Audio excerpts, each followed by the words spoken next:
Living on minimum wage in today's world can feel like you're stuck in an impossible game.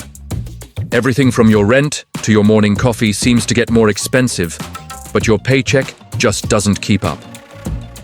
For many of us in Gen Z, this is our daily reality. But what if I told you that saving money isn't just for people with high-paying jobs? It's totally possible, even on minimum wage, if you have the right strategy. And today, I'm sharing real tips that actually work, so stick around. First, let's get real about the challenges. We've got our essential expenses like rent, food, transportation, and that all-important internet connection. But then there's the social pressure. We're constantly seeing curated, perfect lives on social media, which makes it tempting to spend money we don't have just to keep up. It's easy to feel defeated and think, what's the point of saving a few dollars? But that's where the most important shift happens, your mindset. Every single dollar counts. Small savings add up to big changes over time, and recognizing this is your first step toward financial control. So, where do we start? With a simple budget. You've probably heard of the 50-30-20 rule, where 50% of your income goes to needs, 30% to wants, and 20% to savings. On a minimum wage, that's not always realistic. So, let's adapt it. Your new rule might be more like 70-20-10, with 70% for essentials, 20% for wants, and 10% for savings. The key is to prioritize your needs first: rent, utilities, groceries, and transport to work. After that, you can see what's left. To make this work, you have to track your spending. You can use a free budgeting app or just a simple notebook. Write down every single purchase. It might feel tedious at first, but it's the only way to see exactly where your money is going and find areas to cut back. Now let's talk about cutting expenses without feeling like you're sacrificing your entire life. The biggest money drains are often the small, thoughtless purchases. That daily $5 coffee? Over a month, that's $150. Making your coffee at home could save you a significant amount. Before you buy anything, ask yourself, do I really need this, or do I just want it right now? This simple pause can stop impulse spending in its tracks. Also, get smart with your shopping. Use student discounts, look for promo codes online, and sign up for cashback apps. And here's a big one: cooking at home versus eating out. A single meal at a restaurant can often cost as much as several home-cooked meals. Learning a few simple, cheap recipes is not just a life skill, it's a massive money saver. One of the most effective saving strategies is to pay yourself first. Don't wait until the end of the month to see what's left over. The moment you get paid, move a set amount into a separate savings account.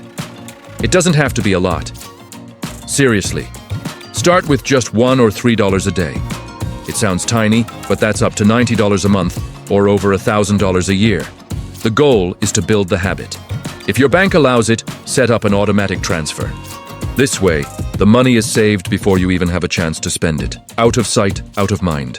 While cutting costs is great, there's a limit to how much you can save. The other side of the equation is increasing your income. As Gen Z, we have a huge advantage. We're digital natives. There are so many side hustles you can do from your laptop. Are you good at writing, editing, or graphic design? Offer your services on freelance platforms. Do you have a unique skill, like playing an instrument or speaking another language? You can offer online tutoring. Even your hobbies can become a source of income. If you love gaming, you could stream on Twitch. If you're great at creating content, you can grow a following on TikTok or Instagram and explore monetization. Think about what you're good at and enjoy doing, and find a way to turn it into cash. As you start managing your money, it's crucial to avoid some common financial traps. Buy now, pay later. Services seem convenient, but they make it incredibly easy to overspend and fall into debt. Be very careful with them. Another trap is lifestyle FOMO, the fear of missing out. Seeing your friends go on trips or buy new gadgets can make you feel pressured to do the same. Remember your own financial goals. It's okay to say no to things you can't afford. And finally, be wary of consumer debt, especially from credit cards with high interest rates. If you use a credit card, treat it like a debit card and only spend money you already have. Building healthy money habits is a journey, not a destination. The first step is learning to distinguish between your needs and your wants. A roof over your head is a need. The latest smartphone is a want. This distinction will guide all your spending decisions. Next, commit to improving your financial literacy. You don't need a degree in finance. There's a wealth of free information online. Watch videos like this one, read blogs, and listen to podcasts about personal finance. The more you know, the more confident you'll become. And start thinking long-term. Your first major goal should be to build an emergency fund. Enough money to cover 3 to 6 months of living expenses.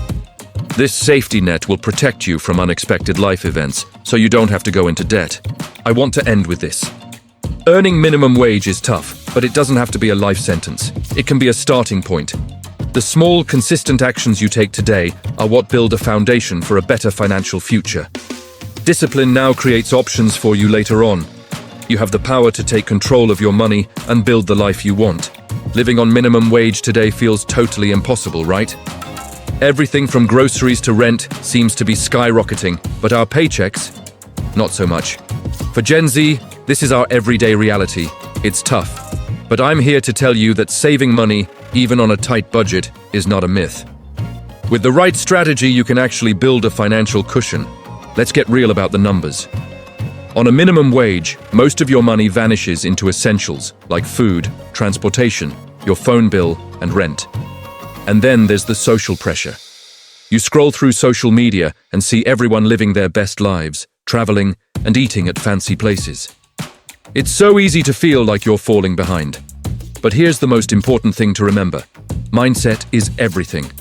Don't ever think that saving a few dollars here and there is pointless. Every single dollar counts, and those small savings add up faster than you think.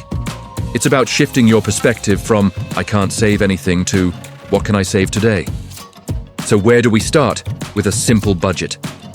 You've probably heard of the 50-30-20 rule, where 50% of your income goes to needs, 30% to wants, and 20% to savings.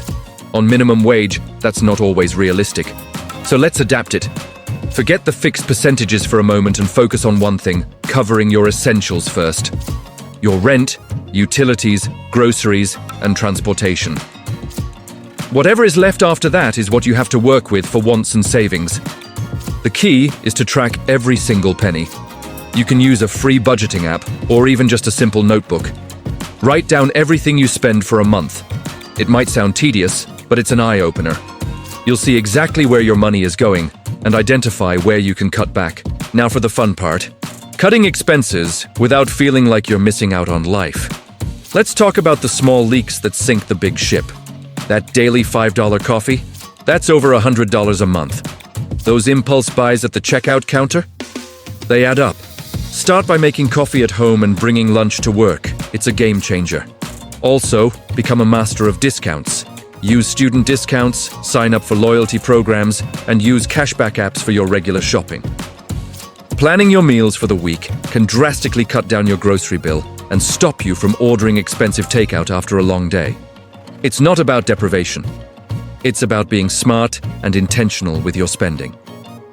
Once you've got your spending under control, it's time to build the saving habit. Here's a powerful trick. Pay yourself first. Don't wait to see what's left at the end of the month. The moment you get paid, transfer a set amount to your savings account, even if it's just a tiny amount. Can you save $1 a day? That's $30 a month. $3 a day? That's almost $90. It feels small, but that's nearly $1,000 in a year. If your bank allows it, set up an automatic transfer. This way, the money is saved before you even have a chance to spend it. Out of sight, out of mind. Of course, there's only so much you can cut. The ultimate way to fast-track your savings is to increase your income.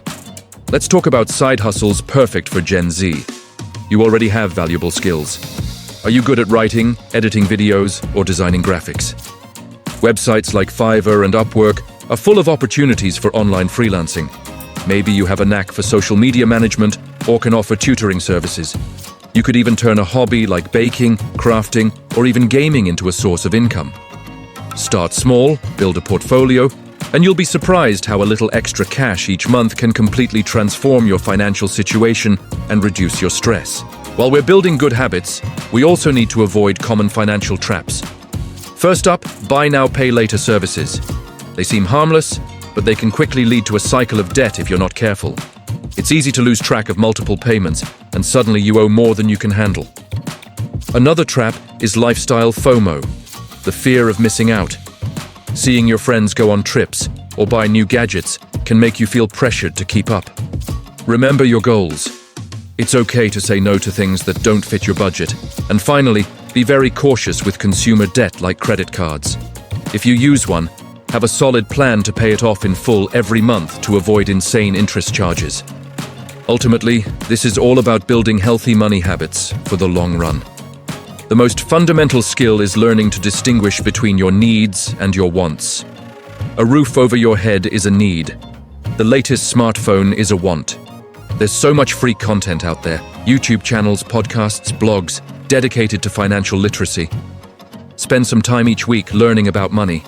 The more you know, the more confident you'll become. Start thinking long-term.